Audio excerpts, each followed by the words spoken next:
आम आदमी पार्टी के विधायक अलका लांबा डॉक्टर कलाम के अंतिम दर्शन करने पहुंची हैं, हमारे साथ हैं।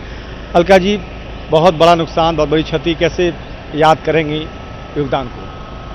देखिए, यकीन नहीं हो रहा। सुबह उनका एक ट्वीट आता है कि वो शिलोंग जा रहे हैं और बहुत जिस तरीके से हम देख रहे थे कि शाम तक जब ये खबर आई कि वो हमारे बीच में नहीं रह गए, अपने आप में यकीन नहीं हो पा रहा था क्या ये सच है। एक आदमी जो हंसता मुस्कुराता सुबह दिल्ली से फ्लाइट शिलोंग की लेता है और शाम तक इस तरीके से वापस आएंगे हमारे बीच में। मेरी उनसे पहली मुलाकात 2003 में हुई जब वो देश के राष्ट्रपति थे, और 8 मार्च का दिन मुझे याद है, अंतर्राष्ट्रीय महिला दिवस के तौर पर मैंने कुछ महिलाओं के लिए समय मांगा था कलाम साहब से मिलने के लिए, ताकि हम उनसे जो है महिला सशक्तिकरण को लेकर या महिलाओं को लेकर उनकी क्या सोच है, किस तरीके से वो देखते हैं। तो मुझे आज भी वो दिन याद है कि हमारी राष्ट्रपति भवन में बहुत अच्छी एक उनसे मुलाकात रही, बहुत देर लंबी उन्होंने हमसे चर्चा की, और उसके बाद भी अनेकों बार पर्यावरण को लेकर हमेशा वो बहुत उत्साहित दिखे। जब भी उनके घर में मिलने आई तो एक पौधा जो है उन्होंने मुझे जो है तोहफे के तौर पर दिया और कहा कि इस परंपरा को आगे भी जारी रखना है। आज मैंने अपनी विधानसभा के अंदर चांदनी चौक में पूरा जो है शाम को उन्हें श्रद्धांजलि देने का यही तरीका हम लोगों ने कि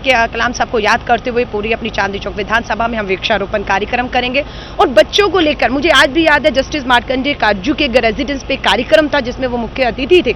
मुझे उन्होंने नजदीक बुलाया, इशारा करके अपने पास बुलाया और बोला, यहाँ देखो कितने बच्चे हैं, उन्हें खोज के लाओ। तो बच्चों की जब भी बात आती थी तो उनके चेहरे पर एक अलग ही चमक आती थी, क्योंकि वो ये जान रहे थे कि हमारे आने वाला भविष्य, हमारी पीढ़ियां इन बच्चों में है। तो बच्चों को मिलकर मुझे सबसे बड़ी आज उनकी याद आती है कि उनके चेहरे पर मुस्कुराहट, और बच्चों को देखकर उनके चेहरे पर जो चमक आती थी कि देश का भविष्य इनमें है, और उनसे बात करते थे वो क्या बनना चाहते हो, क्या करना चाहते हो।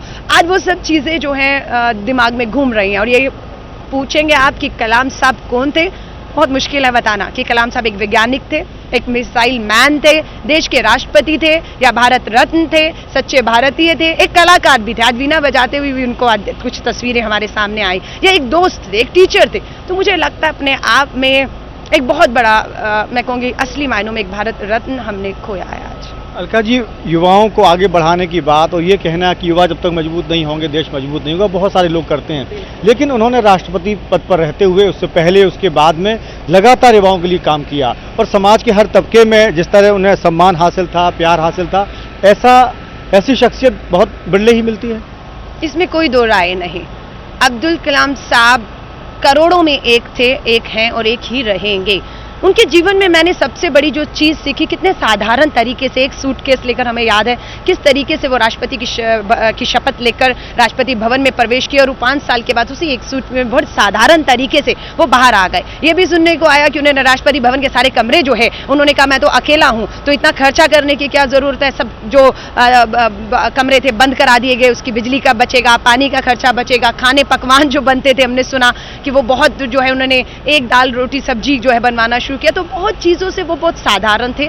उनका जीवन कहते हैं एक संदेश के तौर पर है, हम हर पल हर कदम पर उनके जीवन से एक संदेश ले रहे हैं। मुझे लगता है युवाओं के लिए सबसे बड़ा सबक है किस तरीके से इतने उच्च जो है पदों पर रह के भी कितने वो एक साधारण आदमी की तरह जिंदगी को उन्होंने जिया है। एक आखिरी सवाल, बहुत सारे राजनीतिक दलों से लोग यहाँ आएंगे, लेकिन दलगत राजनीति से ऊपर उठकर एक जो विजन दिखाया है डॉक्टर कलाम ने, मिशन 2020 की वो बात करते थे, लगता है कि उन्हें सच्ची श्रद्धांजलि तब होगी जब सभी दलों के लोग एक अच्छे विजन के साथ देश को मजबूत करने की दिशा में अच्छा काम करें।